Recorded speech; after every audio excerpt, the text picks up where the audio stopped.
Bismillahirrahmanirrahim. Alhamdulillahi rabbil alamin. Wassalatu wassalamu ala al-mab'uthi rahmatan lil alamin. Nabiyyina Muhammad wa ala alihi wa sahbihi wa man tabi'ahum bi ihsanin ila yaumiddin, amma ba'd. Kaum muslimin dan muslimat, para pendengar dan seluruh pemirsa yang menyaksikan acara ini dimanapun Anda berada, Assalamualaikum warahmatullahi wabarakatuh. Sebuah ayat Al-Quranul Karim patut untuk kita renungi dan mesti untuk selalu kita cermati, karena ini terkait dengan kontrolin terhadap diri kita sendiri, introspeksi dan memeriksa diri. Jangan sampai kita jatuh di dalam pembahasan di dalam ayat ini, termasuk orang-orang yang melakukan hal yang dilarang tanpa kita menyadarinya, atau tanpa kita pernah memikirkan tentang hal tersebut. Allah Subhanahu wa ta'ala berfirman, "Wala tufsidu fil ardi ba'da islahiha wada'uhu khawfa wa tama'a inna rahmatallahi qaribum minal muhsinin." Baik, ayat di surah Al-A'raf ini, pada ayat yang ke-56 ya, Allah Subhanahu wa ta'ala mengingatkan, jangan kalian berbuat kerusakan di atas muka bumi setelah Allah memperbaikinya. Dan selalu kalian berdoa, beribadah pada Allah dengan penuh rasa takut, dengan seluruh harapan. Sesungguhnya rahmat Allah sangatlah dekat terhadap orang-orang yang muhsin, orang-orang yang berbuat baik. Iya. Ayat ini sebenarnya bagi orang yang mempelajari agama dan mengerti liku-liku pembahasan agama dari seluruh bab pembahasannya, apakah di bidang fikih, di bidang akidah, di bidang muamalah, di segala bidang pembahasan dari syariat kita, dia akan mengetahui bahwa ayat ini luas sekali cakupannya dan sangat mendalam sekali. Ketika dikatakan wala tufsidu fil ardi, jangan kalian berbuat kerusakan. Kerusakan itu kalimat al-fasad, itu kalimat yang luas cakupannya. Masuk di dalamnya perbuatan kesyirikan, termasuk kerusakan yang paling besar. Masuk di dalamnya kekufuran, masuk di dalamnya kemunafikan. Karena itu adanya kesyirikan itu disebut sebagai kerusakan.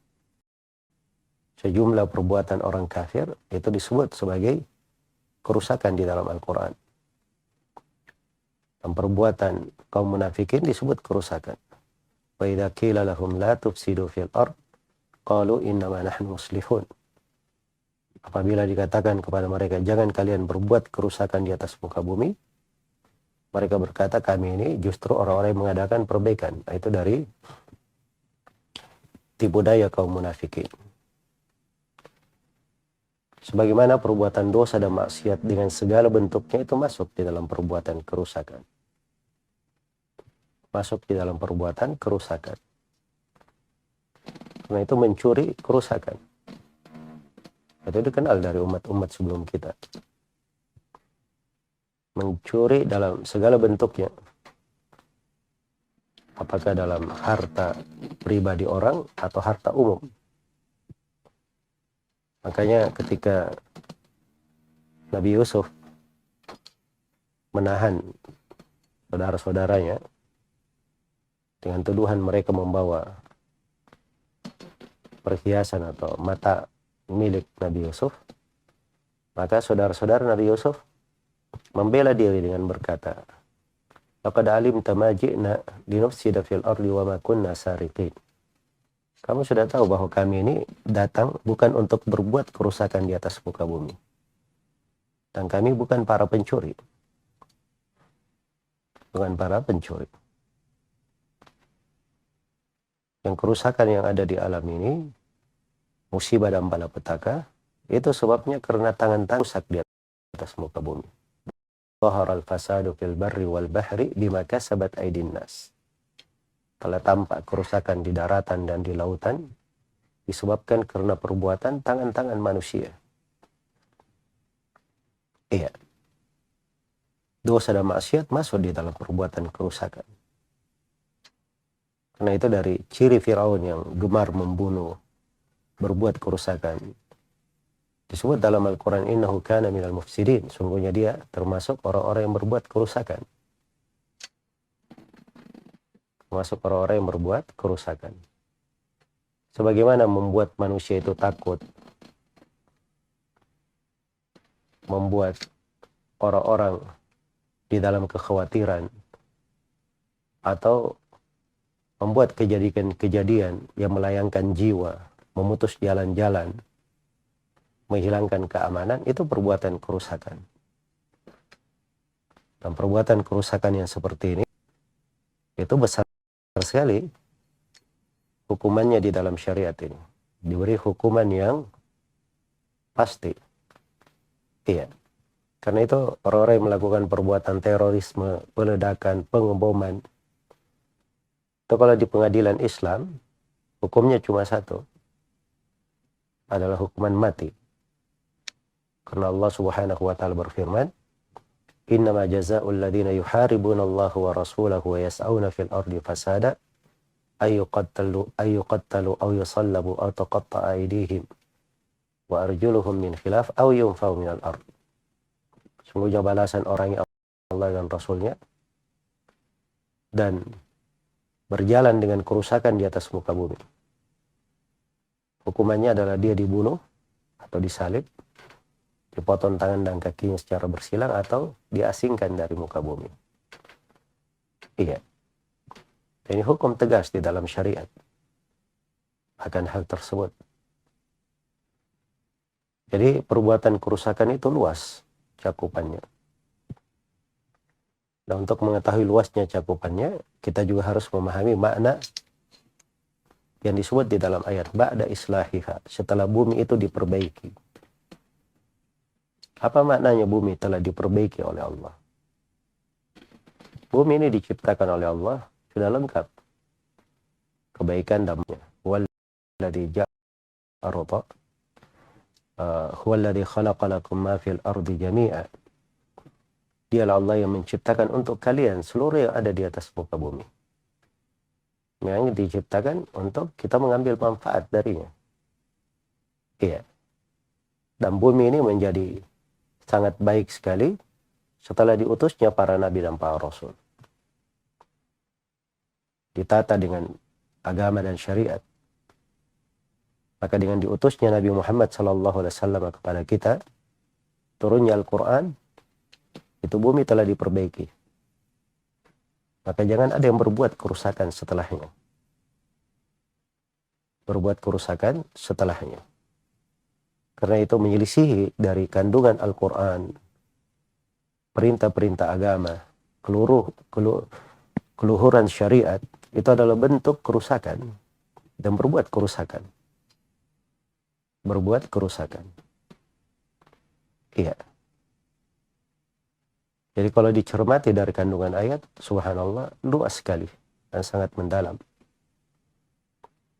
Dan mungkin kita tergolong orang-orang yang banyak berbuat kerusakan, tapi kita tidak menyadarinya. Iya. Karena itu sebagian dari ulama kita, ada yang duduk di Masjid Nabawi menafsirkan ayat. Ketika dibacakan ayat ini, maka beliau menangis. Dan tidak sanggup berucap apapun hingga selesai antara maghrib dan isya. Subhanallah, siapa manusia yang lancang ini? Bumi yang sudah diperbaiki oleh Allah, dia datang berani berbuat kerusakan di atasnya. Nah, itulah kadang manusia, dia berani masuk ke dalamnya, ke dalam perkara-perkara dia sangka dia berbuat baik, padahal dia berbuat kejelekan di dalamnya. Karena sifat dasar manusia, innahu kana zaluman jahula. Sungguhnya dia banyak berbuat zalim dan banyak kejahilannya. Iya. Apalagi kalau dihadapkan pada sebagian manusia yang dia ini berbuat kerusakan, tapi bahasanya saya adalah orang-orang yang mengadakan perbaikan, orang-orang yang berbuat baik. Nah, itu sifat kaum munafikin. Wa idza qila lahum la tufsidu fil ard qalu innama nahnu muslihun. Kalau dikatakan kepada mereka jangan kalian berbuat kerusakan di atas muka bumi, mereka berkata sungguhnya kami adalah orang-orang yang mengadakan perbaikan. Nah, itu kaum munafikin. Iya. Sifat-sifat mereka jelas. Kaum munafikin itu mereka bukan pergi membakar-bakar rumah orang, berkeliling menghabiskan kebun-kebun manusia, mencuri harta manusia. Tapi kekafiran mereka menyebabkan manusia lari dari agama, menyebabkan manusia tidak bersemangat menjalankan perintah. Itu bentuk-bentuk dari kerusakan kaum munafikin. Sebagaimana Fir'aun adalah sosok perusak termasuk terbesar di atas muka bumi. Bersamaan dengan itu dia mengaku dirinya orang-orang yang memerangi kerusakan.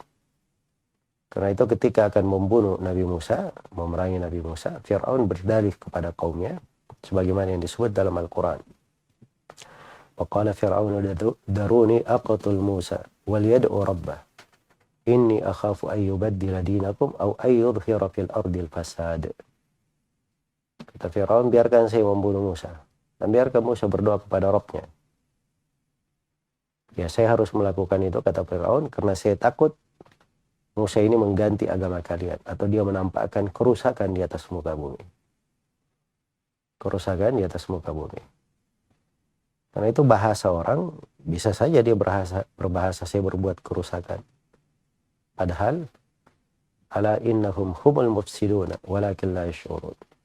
Ketahuilah bahwa mereka ini adalah orang-orang yang berbuat kerusakan, tetapi mereka tidak menyadarinya. Mereka tidak menyadarinya. Iya. Karena itulah ayat ini harusnya sangat menyentuh hati, menggugah jiwa. Membuat kita khawatir. Jangan sampai kita tergolong orang-orang yang lancang ini.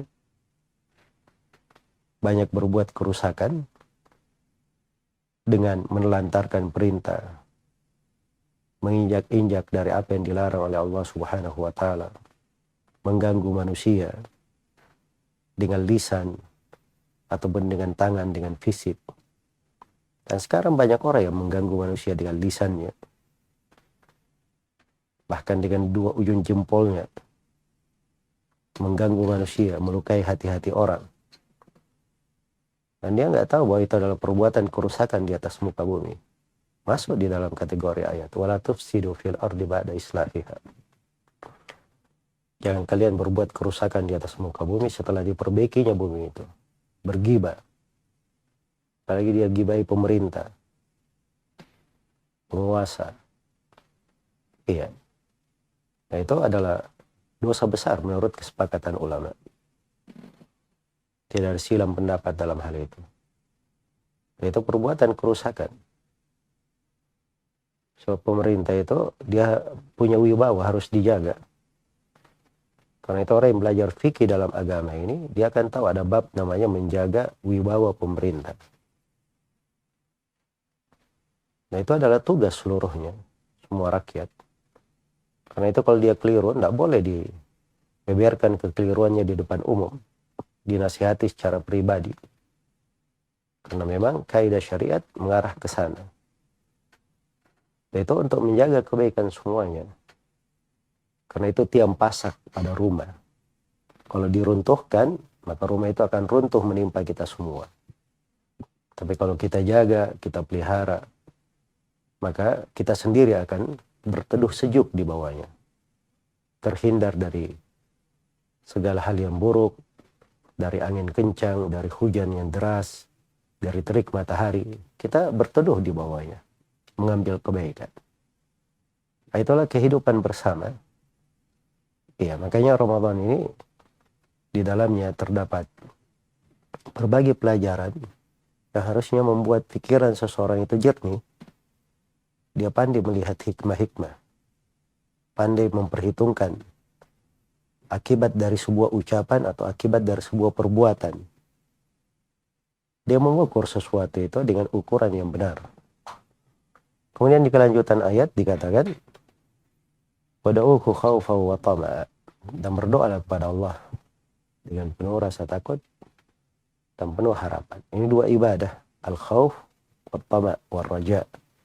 Rasa takut dan rasa harapan. Takut kepada siksaan Allah, tapi dia juga berharap apa yang berada di sisi Allah, kebaikan di sisi Allah. Dan seorang mukmin mengumpulkan dua hal ini di dalam dirinya, yaitu cirinya. Dan ini insyaallah ta'ala akan datang nanti pembahasan yang lebih detail terkait dengan kaidah besar ini. Kemudian di akhir ayat dikatakan, inna rahmatallahi qaribum minal muhsinin. Sesungguhnya rahmat Allah sangat dekat kepada orang-orang yang berbuat baik. Muhsin itu adalah orang yang berbuat baik. Orang yang beribadah hanya kepada Allah dan menapaki kehidupan sesuai dengan jalan Rasulullah SAW, itu muhsin namanya. Dan muhsin juga kadang dia bermakna anta abudallah ka'annaka tarah fa in lam takun tarahu fa innahu yarak. Engkau beribadah kepada Allah seakan-akan engkau melihatnya, kalau tidak mampu seakan-akan melihatnya, ketahui bahwa Allah melihatmu. Dan ada tiga bentuk yang lain dari ihsan, yaitu berbuat baik kepada makhluk. Dia berbuat baik kepada manusia. Karena itu Qarun yang merusak ini, yang merusak dengan hartanya, itu telah diingatkan oleh kaumnya. Iya. Wa ahsin kama ahsanallahu ilaik. Dan berbuat baiklah engkau, berlaku ihsanlah. Jadilah orang yang muhsin, sebagaimana Allah telah berbuat baik kepada engkau. Sebagaimana Allah telah berbuat baik kepada engkau. Dan telah diingatkan, innallaha la yuhibbul mufsidin. Allah tidak suka kepada orang-orang yang berbuat kerusakan. Maka orang yang berbuat ihsan itu lawan dari orang yang berbuat kerusakan. Ini sifat yang agung, sifat yang mulia. Sifatnya para nabi dan para rasul. Nah itu Nabi Syuaib alaihissalam, dari pokok yang beliau bawa disebutkan adalah melarang dari perbuatan kerusakan. Nabi Yusuf di penjara, itu dikatakan oleh orang yang di penjara, inna naraka minal muhsinin, kami melihat engkau orang-orang yang berbuat baik, muhsin. Malah setelah beliau menjadi seorang pembesar, ya orang-orang juga masih berucap seperti itu, inna naraka minal muhsinin, kami melihat engkau dari orang yang berbuat baik. Itu sikap melekat, adalah sifat yang melekat pada seorang muslim dan muslimah. Dia selalu berbuat baik di dalam kehidupannya, dan rahmat Allah dekat terhadap mereka, selalu meliputinya. Ingin rahmat Allah, jaga diri, jangan berbuat kerusakan, selalu mengadakan perbaikan, tergolong kepada orang-orang yang berbuat ihsan. Di lembaran-lembaran bulan Ramadan ini ada pendidikan jiwa untuk hal tersebut. Dari keberadaan kita menjalankan perintah-perintah Allah, itu pembiasaan diri untuk berlaku ihsan. Dan kita meninggalkan hal-hal yang dilarang di bulan Ramadan, itu pembiasaan diri untuk jangan berbuat kerusakan. Untuk jangan berbuat kerusakan. Dan ini dasar penting dari hikmah Ramadan untuk kita semua. Semoga Allah Subhanahu wa Ta'ala menjaga kita semua dari segala dosa dan maksiat, menggolongkan kita kepada orang-orang yang berbuat ihsan, tidak menggolongkan kita kepada orang-orang yang berbuat kerusakan di atas muka bumi.